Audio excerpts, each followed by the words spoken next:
Faith Science Podcast. My name is Tyler Bublitz, and welcome back to the 7th Sunday of Easter for the week of May 16th, 2021. I'm excited to have you here.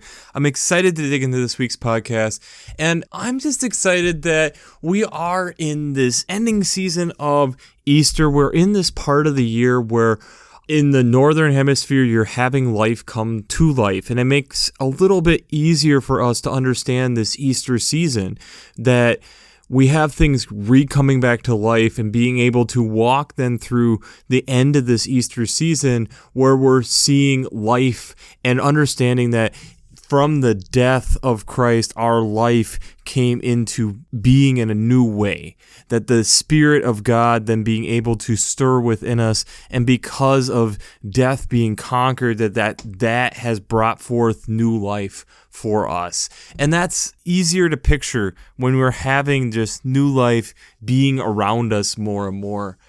But it also kind of leads a little bit into what we talked about last week and the Twitter question, which was, how well are we tuned into the noise outside of us being defined as human beings? And how well are you tuned into the tongues outside of the human tongue? The idea of how well are we actually connecting outside of the human element? How well are we actually looking and connecting with the broader scope of what is going on outside of us? And I think it's a very personal question. It's a very difficult question to kind of quantify. I think it's something as human beings, if I had to try to quantify it for all of us, I think we have, in certain ways, good understandings in certain regards of things, but it doesn't necessarily fall through in good understanding of then what should we be doing. And I think that's what makes it difficult at times, being able to understand and realize and rationalize what all is being done at different points and different things within time. But it also gets into what we will talk about a little bit further this week as we get into it. But before we do that, we have to jump right into our text for this week. The first reading coming from Acts chapter 1, verses 15 to 17 and 21 to 26. So this is kind of setting the stage here that we have the believers coming together here. This is shortly after the death and resurrection of Christ, and that we have a group here of believers. They're saying about 120.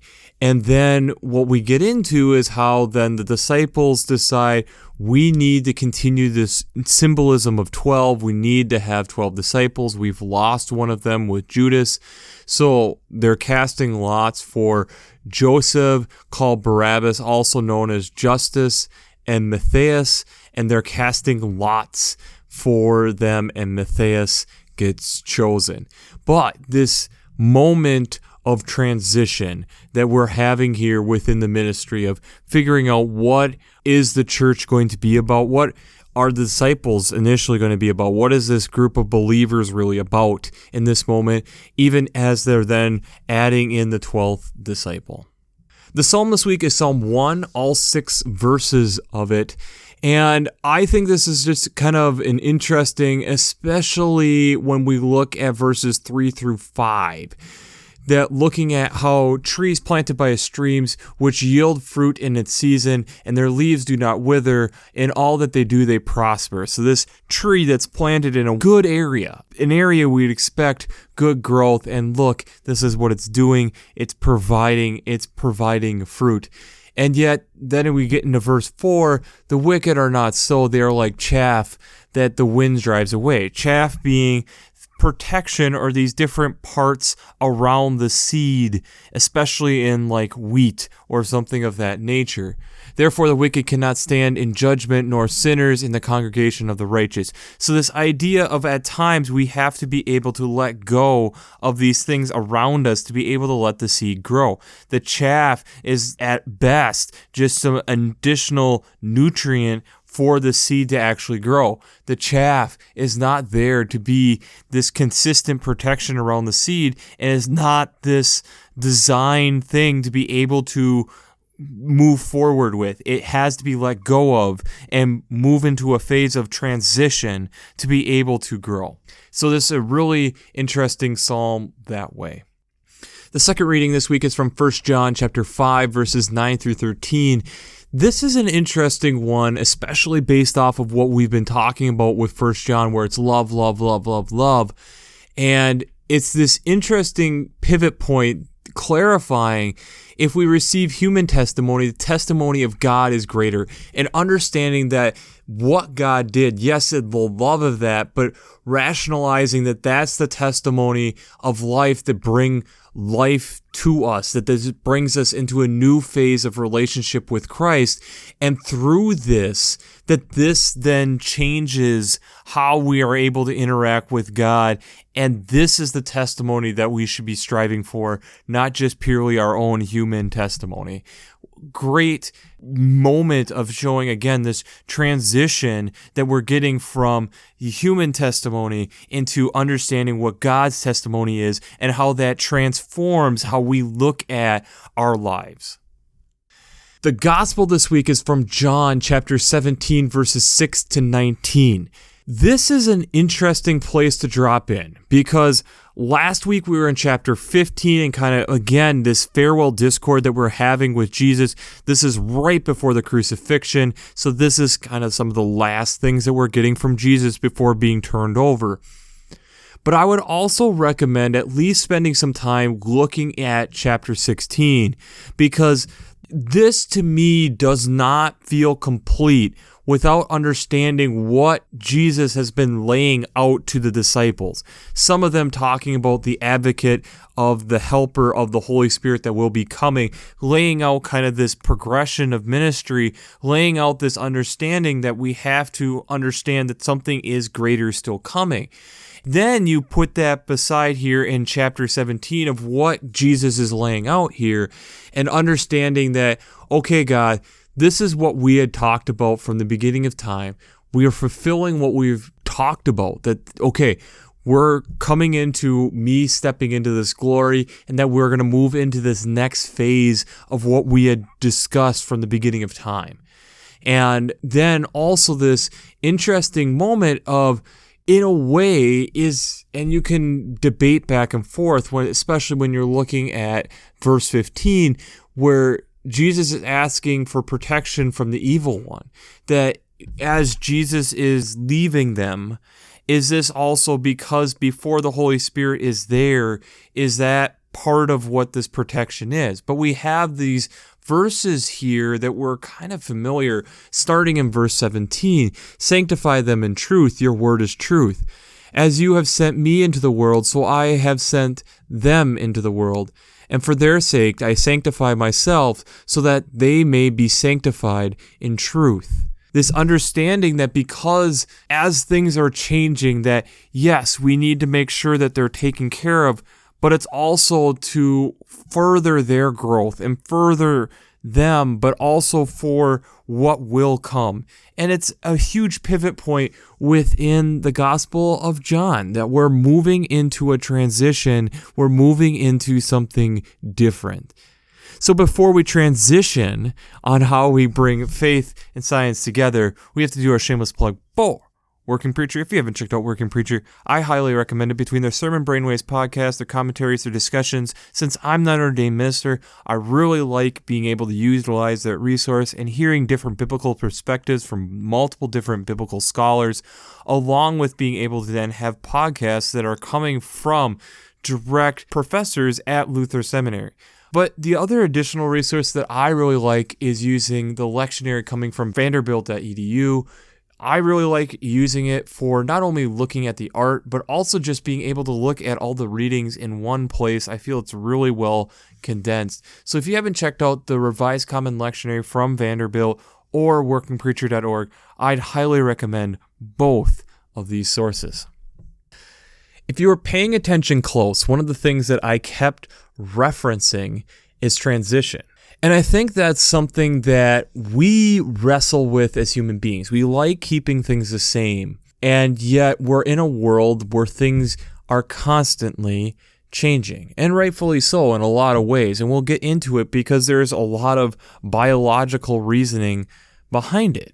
But I think then it's also recognizing that these texts are transition texts, They're texts that are continuing to show that things are changing, things are moving, things are going on, and thus then we need to be able and willing to do that. So let's get into some of the science of this.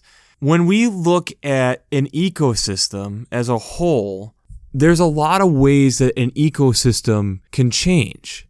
There's primary and secondary succession. So let's start with primary succession is when you have like an absolutely devastating fire come through an ecosystem and level it.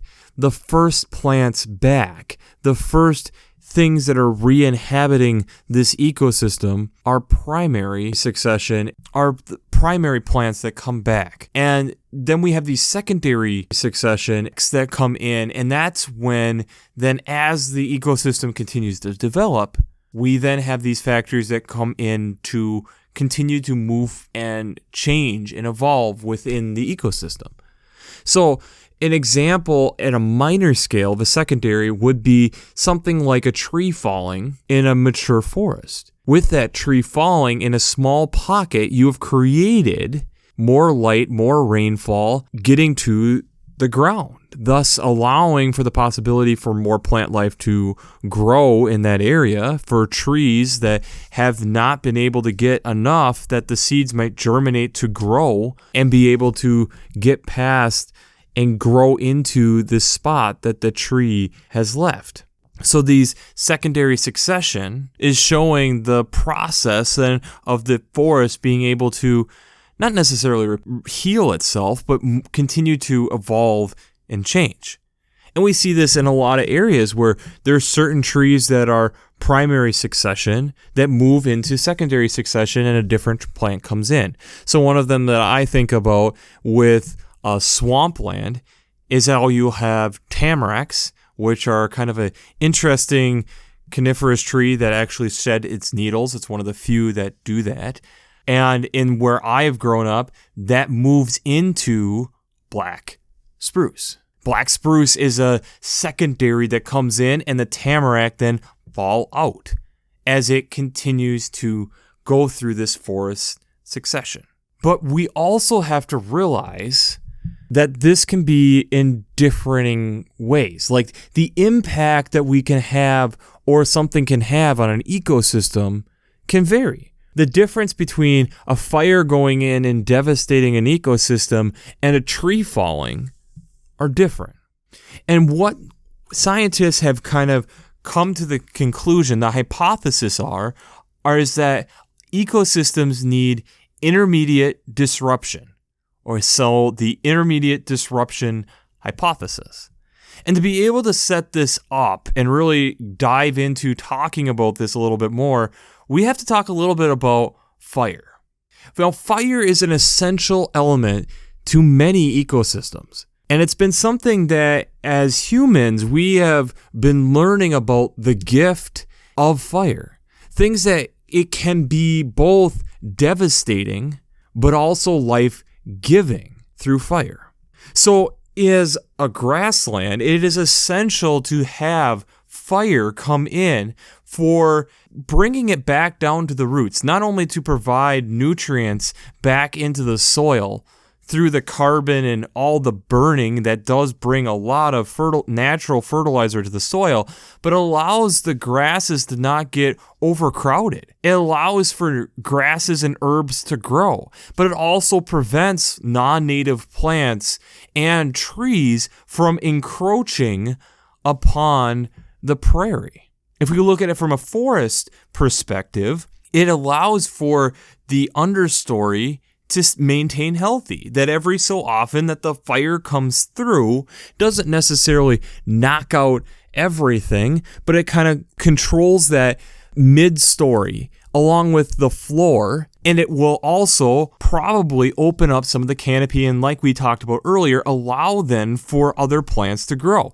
So this is where then you have different species that have adapted to fire. So an easy example is jack pines. Jack pines, their seed cones will only open with fire. So you can devastate a jack pine forest and there is not a single living jack pine left, but their cones allow for them to have their seeds released and that they then can come back as a primary succession to this ecosystem. You have a lot of flowering and fruiting plants that will flourish after a fire, because that's how there's great fertilizer from the wood ash and all the calcium, potassium, and magnesium that has been released. And it also allows, because of the wood ash, in areas that have become acidic soils, like where a lot of pines would be, it allows then for those places to kind of neutralize a little bit of those soils,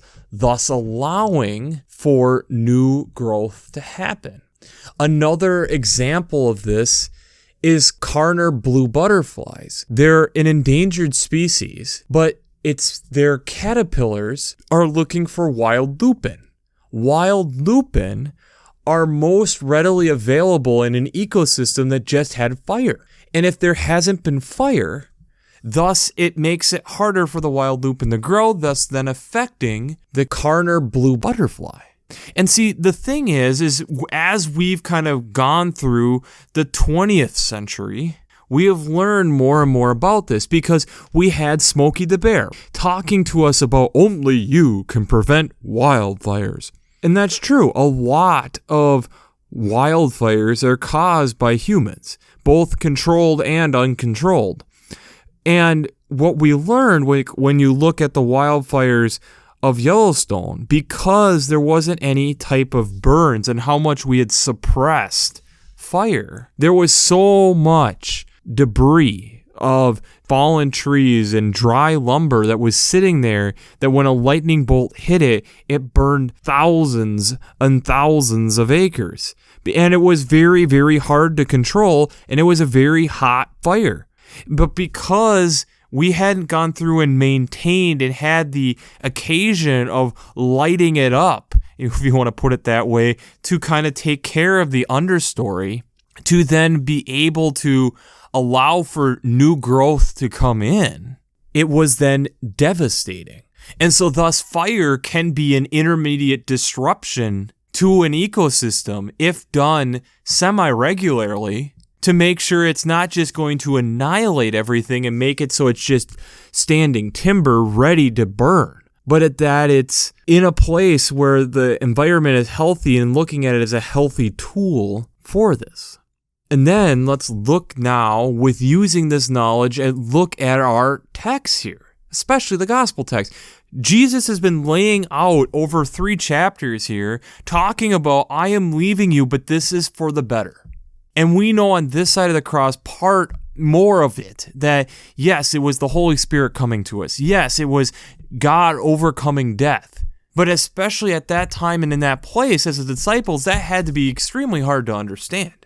And yet Jesus is bound and determined that this is going to happen. He is in this moment of transition that you don't fully understand, but trust me, this is for the better. Trust me, we have to use this fire to burn the understory. It's going to seem wrong because you're destroying things, but trust me, it's for the better. It's for the health of the forest.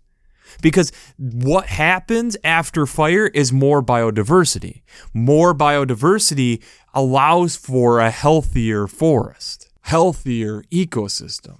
We have to let go of the chaff for us to be able to grow. We have to let that chaff be blown. And yes, it exposes us. It leaves us vulnerable, but also understanding that in that moment, it allows us also the potential to grow. Understanding that it's not our testimony that's important, it's God's testimony that's important. And getting that and embedding it in our hearts, understanding that love and that transcendent love that it transforms us into people of God. Understanding that even when the disciples were scared, it was, yes, we have to gather together. We need to be in community. Even though we don't fully get what's all going on in this time, in this place, we have to be together. We have to then figure out, okay, and in this instance, which I still feel is just a very interesting story, that we're going to throw the dice or cast lots, and figure out who this last disciple is, and doesn't get mentioned really throughout the rest of the Bible. But this is a moment of transition. I find this very eerie in a lot of ways, that this is the text that we're dealing with right now. As we look at least here in the United States, with where we are in this pandemic. This last week, having the CDC changing some mask mandates, looking at if you're fully vaccinated, how much do you really need to be wearing your mask, and the transition that that's going to be in our society. And I know in a lot of ways, there's a lot of push from both ways where, we're moving back toward whatever normal is, while others are feeling anxious about, well, how do we know who's been vaccinated and who hasn't? How do we know that we're moving forward in the right direction? And yet we're still having stories coming out talking about fully vaccinated people still getting COVID-19. We are in a weird transitionary period. I think in a lot of ways the church in general is in a weird transitionary period where we've done so much online, and how are we going to be handling that? How do we handle, as we're coming back together, the different parts of what the church was, and understanding that now we might have an online ministry that's also going, and how do we make sure that we're serving those people also? How do we also look at the ministry programs and what we are doing and evaluating what was working and what wasn't working? You see, when you look at this text, the transitions, and why I kept pointing that out, why I kept stating that over and over as we were going through these texts, it's not that different than where we're at right now. It's not much different than the world most of the time is transition. And this is where I think, again, that 1 John text is so important. It's understanding that it's God's will. It's understanding that God is going to steer this. This isn't about us. This is understanding and connecting with God and God's creation, and understanding what is God doing. What is God wanting done? What maintenance is God wanting us to do? What things is God then saying, maybe this is the time to let go of this as an individual or as a group? Maybe what are the things where God's saying, the opportunity is now here, now it's time for you to transition into picking this up as an individual or as a group? That's where we're at. And it's exciting because in a lot of ways, this is like what we're hearing out of the early church. And especially with knowing where we're going next week. Next week is the beginning of Pentecost, the receiving of the Holy Spirit. That's exciting. This transition, this angst, what is going on is both stressful and hard, but also realizing it's going to bring something new. I remember when I worked at a state park in northern Minnesota, St. Croix State Park, and I was there the year after there was a major blowdown. And even a year later, they were still going through and cleaning up. A lot of figuring out, okay, how do we sustainably log all this again to make sure that it's making the ecosystem as healthy as possible as we're going through, talking to loggers, leaving some areas so that you can have some more biodiversity. But also, I remember hearing and talking with different people there about how this was also an opportunity because of what had happened with areas of the park that they were like, to really make this into the type of ecosystem it should be, it's going to cost a large chunk of money to actually be able to do this right. Where after the blowdown, it had changed it. It had taken out some of the disturbances that were there. And it's like, well, now we can actually do this type of plan. We can actually make this more into an oak savanna like it's supposed to be in this location, compared to where we had the deciduous forest encroaching in upon it. Any of these things that could potentially seen as something to hurt can also be looked at as an opportunity for us to grow into this new season. That's what's so exciting. And when I'm sitting on this side of the mic and I'm thinking about how much over the last year plus we have talked about how we can look back to people talking about one of the biggest things that was threatening mankind was a pandemic. and how devastating this has been because we didn't do the intermediate disturbances. We didn't do the things to be able to help make this easier. Instead, we got burned big time, and it's been catastrophic in a lot of ways. But it also has then laid down ash with lots of fertilizer for us to possibly grow. Hopefully, it's also been a learning experience for us to understand that there are things that then we need to be looking at and addressing to make it so that we have more intermediate disturbances instead of major natural catastrophe disturbances. But it's also realizing that we can't replant the forest the way that it was. The forest is going to come back and it's going to be different, and that's okay. So the Twitter question I have for you this week is, how are you dealing with the transition? And second, what is giving you hope in the transition? What are the things that you're really excited about in the transition? And when I'm talking about that, I'm talking about new growth. I'm talking about finding wild lupin. I'm talking about finding those young jack pines. I'm talking about finding the biodiversity that's going to come from this. Where are you finding that? If we as Christians can come together to understand what that is doing and to understand the power of what is going on, and heck, not even as Christians, as people, that is when we'll actually have learned from what we have done. We've actually learned of what we've gone through, and we start understanding the value of what has happened to us. The disciples only realized later the value of what Christ had done for them. I really hope that as we're reflecting upon this, that we're finding something similar for us. So, we'll wrap this up as we always do. I pray God blesses you through your faith and amazes you through science.